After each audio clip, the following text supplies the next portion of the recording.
வாசிங்க அப்போஸ்தலருடைய புஸ்தகம் 1ஆம் அதிகாரம் 3ஆவது வசனம். அவர் பாடுபட்ட பின்பு 40 நாளளவும் அப்போஸ்தலருக்கு தரிசனமாகி தேவனுடைய ராஜ்யத்துக்குரியவைகளை அவர்களுடைய பேசி அநேகம் தெளிவான திருஷ்டாந்தங்களினாலே அவர்களுக்கு தம்மை உயிரோடு இருக்கிறவர்களாக காண்பித்தார். பாருங்க, யாஷ்வா இந்த உலகத்துல வந்து அடிக்கப்பட்டார்ல, அடிக்கப்பட்டு உயிரோட வந்துட்டார். வந்து இந்த பூமியில் எத்தனை நாள் இருந்தார்?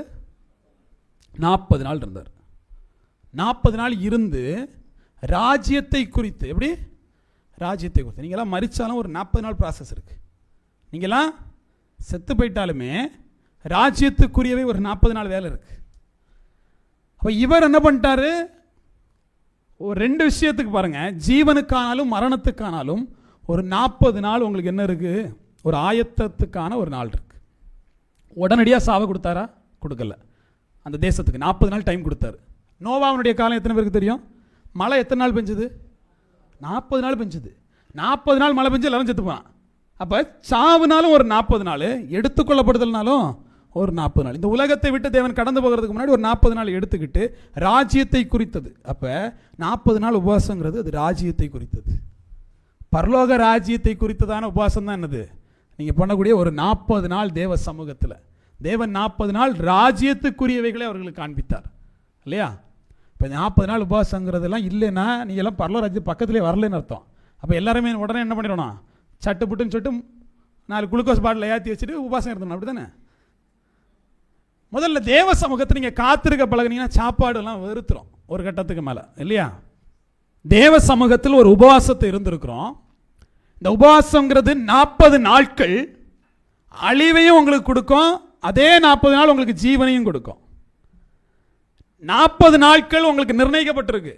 அந்த 40 நாளை நீங்கள் எப்படி கழிக்க போறீங்க அப்படிங்கிறதா இருக்கு.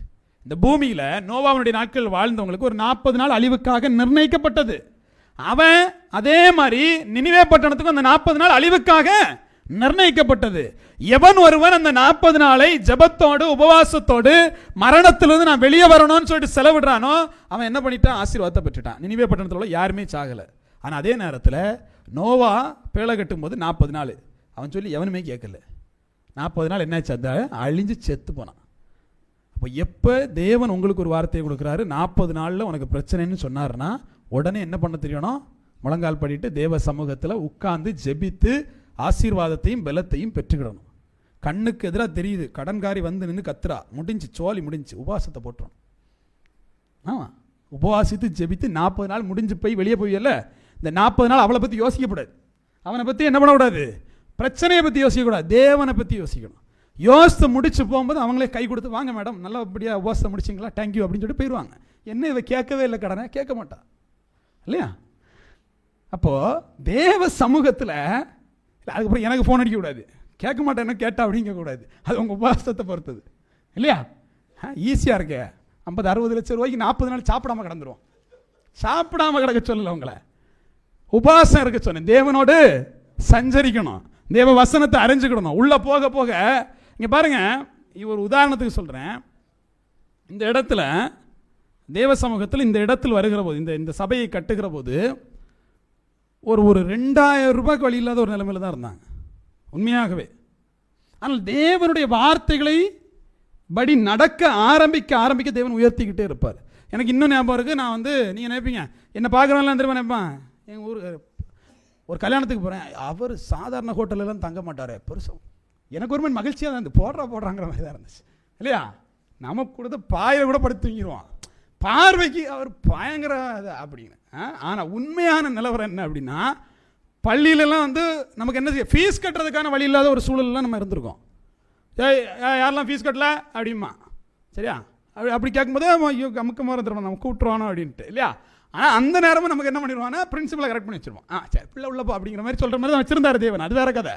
ஆனால் எல்லா பிரச்சனைகளையும் தாண்டி தான் வரும். ஆனால் என் தேவன் இன்னைக்கு நிறைவான ஆசீர்வாதத்தை கொடுக்குறாரு. எதுக்கு கொடுக்குறாரு? அவர் ஒரு ப்ராசஸை பார்க்குறாரு. எப்படி இருந்தான், இல்லாமலே எப்படி இருக்கான், இருக்கும்போது எப்படி இருக்கான். அப்போ தேவ சமூகத்தில் முதல்ல என்ன செய்யணும், இல்லாமையில் தேவனுக்கு நன்றி சொல்ல பழகணும். பாலாம் சொல்லுவாப்புல, என் பிள்ளைகளுக்கு பால் வாங்கி கொடுக்க காசு இல்லாமல் முட்டி போட்டதுடா அப்படின்னு ரோட்டில் முட்டி போட்டு ஜெபித்திருக்கேன் அப்படிமா கேட்கும் போதெல்லாம் இருக்கும். ஆனால் உண்மையை யோசித்து பாருங்களேன், அந்த மனுஷங்க இங்கேருந்து நடந்திருக்காப்புலையா. எங்க ஒரு சபையில் கூட்டம் நடத்துறதுக்காக ஒரு 8 மணிங்கிற ஒரு தூரத்தை எடுத்துங்களேன், இங்கேருந்து குற்றிப்பாறைவில் நடக்கணும்னா பயங்கரமாக நடந்திருக்கேன். இப்போ நான் சந்தோஷமாக இருக்கேன். எதுக்கு? நீங்கள் பண்ண ஊழியங்கள்லாம் என்ன ஆசீர்வாதமாக வச்சிருக்கு இல்லையா? நான் நடந்து போக ரொம்ப சோம்பேறிங்க. பாங்க, நான் உண்மையாகவே சொல்கிறேன், நடந்து போகிறதுக்கு வாய்ப்பு இல்லை. நடக்க சொல்லிட்டா ஏன்னா ரூமில் இருந்து கிச்சனில் போய் ஒரு டம்ளர் எடுத்துகிட்டு வர சொல்லிடுங்க. அது வாழ்க்கையின் வெற்றி, வாழ்க்கையின் வெற்றி. அது நடக்காது. அப்போ நான் என்ன சொல்கிறேன்னா, நீங்கள் செய்யக்கூடியது, நீங்கள் தேவனுக்கு செய்யக்கூடிய ஊழியங்கள், தேவனுக்காக நடங்க, தேவன் உங்கள் பிள்ளைகளை ஆசீர்வதிப்பார். தேவனுக்கு ஊழியம் செய்யுங்க, தேவன் உங்களை வம்சத்தை ஆசீர்வாதமாக வைப்பார். தேவனுக்காக நீங்கள் எதை செஞ்சாலும் நீங்கள் பெற்றுக்கிடுவீங்க. இன்னைக்கு உட்கார்ந்து இருக்கிறோம் இல்லையா, தேவன் இவ்வளவு பெரிய ஆசீர்வாதங்களை கொடுக்கிறார் இல்லையா? எந்த இடத்துல போனாலும் ஒரு மரியாதையை, குறைந்தபட்ச ஆசீர்வாதங்களை கொடுக்கிறாருன்னா காரணம் என்ன? ஒண்ணே ஒன்று, தேவனுடைய ஊழியத்தை செய்யறதுனால மட்டும். இந்த ஊழியத்துக்காகவே நீங்கள் பகைக்கப்படுவீங்க, இந்த ஊழியத்துக்காக உங்களை ஆசீர்வாதம் வந்து சேரும். அப்போ தேவ சமூகத்தில் வரவங்க எல்லாம் ஒன்று புரிஞ்சுக்கணும், நான் தேவனுக்காக பகைக்கப்பட ஆரம்பிக்க போகிறேன். எல்லாரும் என்ன திட்டுங்க, அப்போ தான் என் தேவன் என்ன உயர்த்துவார். புரியுதா உங்களுக்கு? அப்போ இந்த இடத்துக்கு வரணும். சிலர்லாம் பார்த்தீங்கன்னா, ஜபத்துக்கா போகிற, கொலை குத்தம் செஞ்ச மாதிரி ஜபத்துக்கா போகிற. சரி, எங்கே போகலாம்? இந்த பக்கம் கோயில், அப்படியே கட் பண்ணால் இந்த பக்கம் ஒரு ஸ்டேஜ், ஊர் திருவிழா. அந்த 9ஆம் நாள் 10ஆம் நாள் பார்க்கணுமே, ஆடலும் பாடலும் நிகழ்ச்சி. தேவனெல்லாம் பார்த்தாருன்னா ரிசைன் பண்ணிட்டு போயிடுவார். கடவுள் ஜாபே எனக்கு வேணாம். ஏன்? நம்ம பிள்ளைகளை கூப்பிட்டு போய் பாரு, என்ன ஆட்டம் ஆடுது பாரு, நாளைக்கு அதுவும் அந்த ட்ரெஸ்ஸை போடும். தேவையா நமக்கு? இப்போ அது ஒரு பெருமையாக இருக்குது. என் பிள்ளை எவ்வளோ மாடர்னாக இருக்குது பார்த்தியா இல்லையா? இப்படி பிள்ளைகளை வளர்க்குறோன்னு சொல்லுவாங்க. ஏன் இந்த பிரச்சனை தெரியுமா? நம்ம முதல்ல ஒழுங்காக இருந்தால், தேவ சமூகத்தில் இருந்து இது பைபிள், இதை நம்ம வாழ வேண்டிய வழிமுறை இருக்குது, இது படி வாழுன்னு சொல்லிட்டு அந்த பிள்ளைங்க கையில் பைபிளை கொடுக்க தெரியணும். பைபிளை தொடாத பிள்ளைகளாக இருக்கிற போது அது எதை பற்றி பார்த்து படிக்கும்? எது நல்லது எது கெட்டதுன்னு எப்படி தெரியும்? என்ன பயம் இருக்கும்? தேவ பயமும் தேவ பக்தியும் தான் இந்த பிள்ளைகளை வளர்த்திட்டு வருது. இப்போ சபையில் இருக்க பிள்ளைங்களை யார் வளர்த்துறா? தேவன் வளர்த்துறாரு, அவருடைய வார்த்தையினூடாக வழி நடத்துறாரு. அப்போ தேவனுடைய வார்த்தை அவர்களை நல்வழிப்படுத்தணும்னா முதல்ல வார்த்தையை நம்ம விளம்பி கொடுக்கணும் பிள்ளைக்கு. கரெக்டு தானே? அப்போ அந்த வேலை பெற்றோருடைய கருத்தில் இருக்கு. இப்போ தேவ சமூகத்தில் வந்திருக்கக்கூடியவங்க 40 நாட்கள் என் தேவன் இந்த உலகத்தில் ராஜ்யத்தை குறித்து பிரசங்கித்தார். பரலோக ராஜ்யத்துக்கு யாரெல்லாம் போகணுமோ அவெல்லாம் 40 நாள் உபாசம் இருக்கணும். நீ 3 நாள் உபாசம் இருந்தவனால 40 நாள் உபாசம் இருக்க வைக்க வேண்டியதான் பிரசங்கமே. எப்படி 40 நாள் என்ன பண்ணணும்? உபாசம் இருக்கணும். சபையில் ஒரு 40 நாள் உபாசத்தை போட்டால் அப்படியே யோசித்து பாருங்களேன், முடிஞ்சு 4 டாக்டரை கூட உட்கார வச்சிருக்கணும் இல்லையா? இப்போ பாருங்கள், ஒன்று உபவாசம் 1 நாள் இருங்க, 3 நாள் இருங்க, 5 நாள் இருங்க, 7 நாள் இருங்க, அதெல்லாம் உங்கள் பிரச்சனை. ஆனால் நான் என்ன சொல்லுவேன்னா, ஆவிக்குரிய வாழ்க்கையில் ஜெபிங்க, உபவாசிங்க. அது எத்தனை நாளுங்கிறது உங்களை சார்ந்தது. தேவ சமூகத்தில் ஆனால் என்ன பண்ணுங்க, ஜெபிங்க, உபவாசிங்க. உங்களுக்காக நேரத்தை மாற்றிக்கொள்ளாதுங்க. தேவனுடைய சட்டத்திட்டத்தின்படி உபவாசம் இருங்க. ஒருவேளை சந்தியெல்லாம் தூக்கி போட்டுருங்க. தேவ சமூகத்தில் எப்படிப்பட்ட உபவாசம் இருக்கணும் தெரியுமா? நான் அடுத்தது எதிர்கொள்ள போகிறது சாத்தானை தான். அடுத்து யார்கிட்ட தான் போராட போகிறேன்? இந்த சாத்தான்கிட்ட தான் போராட போகிறேங்கிற எண்ணத்தோடு நீங்கள் போனீங்கன்னா தேவ சமூகத்தில் நீங்கள் ஜெயத்தை பெற்றுக்கொள்ள முடியும். வாசிங்க உபாகமம் 9:18. யாவாவை கோபப்படுத்துவதற்கு நீங்கள் அவருடைய சமூகத்தில் பொல்லாப்பு செய்து நடப்பித்த உங்களுடைய சகல பாவங்கள் நிமித்தமும் நான் யாவாவுக்கு முன்போல இரவும் பகலும் 40 நாள் விழுந்து கிடந்தேன். நான் அப்பம் புசிக்கவும் இல்லை, தண்ணீர் குடிக்கவும் இல்லை. பாருங்க, நீங்கள் உபாசம் இருக்கிறதெல்லாம் ஏதோ பெரிய சேவை எல்லாம் இல்லை. இந்த பாவம் செஞ்சிருக்கிறீல்ல, இந்த பாவம் எல்லாம் போனோன்னா முதல்ல உபாசிங்க. பாவமே செய்யாத மனுஷன் யாராவது இருக்கிறீங்களா? அப்படி இல்லை இல்லையா? நம்ம செஞ்ச பாவம் பெரிய லிஸ்ட்டு பின்னாடி இருக்குது. நான் எல்லாம் உங்கள் மூஞ்சை தான் பார்க்குறேன், என் தேவன் பார்த்தோன்னே பாவத்தை தான் பார்ப்பார். தான் நேற்றுக்கெல்லாம் என்னென்ன இந்த வாய் தானே என்னென்ன பேசிச்சு, இங்கே எப்படி உட்காந்துருக்கு பாரு இல்லையா? என்னென்ன சிந்திச்சிச்சு, இங்கே பயங்கர பரிசுத்தம். இப்போ தேவ சமூகத்தில் எதையும் நீங்கள் மறைக்க முடியாது. இந்த பாவம் எல்லாம் முதல்ல மாறணும். லாரி கணக்கில் குப்பை இருக்குது, இதை முதல்ல எங்கேயா இறக்கி வைக்கணும். அதுக்கு தான் நீங்கள் என்ன பண்ணணும்?